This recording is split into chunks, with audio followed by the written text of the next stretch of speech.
Here's the thing about CP. I love him, but he is the Derek Zoolander of the NBA. You know, in Zoolander, they say he's only got one look. CP's only got one move. Like when he gets a big on him, he's going to do the LeBron. He's going to dribble with his right hand, and then he's going to gather, sidestep left, and shoot three. I for the life of me, the guy doesn't want to drive left ever.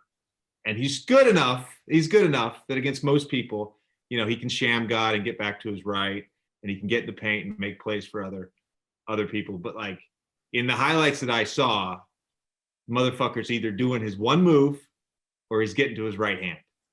So I think some of this adjustment will be when there are switches, like what are we doing with him? It's not just the coverage, it's the strategy. Doesn't that make him one of the most impressive players in NBA history, though, to be his size? And we talked about this the other day about his size, to be this sort of dominant for this long when defenders basically know what's coming. He's an anomaly. Duncan, we were talking about this the other day, but like he's an anomaly in that there's nobody his size that has done this at an all NBA level into his mid now kind of late 30s.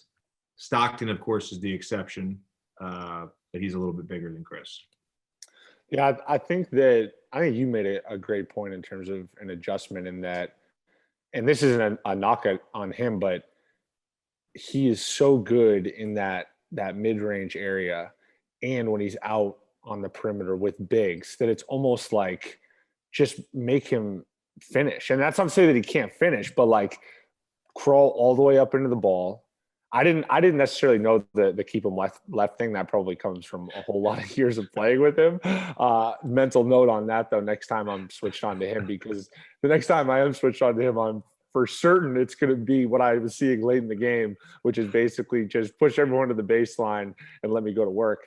But yeah, I mean, he's the ability to make those shots that everybody now deems as like, you know, taboo. Those are bad shots, those tough twos. I mean, you look at the shot charts and it's like every year he's in the 50s, right around those, you know, elbow jumpers or whatever you want to call it, those quote unquote tough twos. But I think that, you know, the longevity of being able to do that over time, and also like he just plays at such a pace. Like the entire game is dictated by his pace. At least it feels that way. I don't know if you feel differently.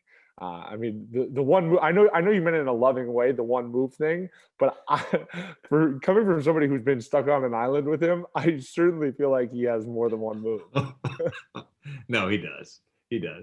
He has a few moves, and they're all really good, and he knows how to use them, and he gets to his spot. And I think a theme of the playoffs, again, has been you need guys that can make mid-range shots, because in the playoffs, it's hard to generate really good threes, and it's hard to generate layups. So you need a guy who can play off the dribble and get a bucket.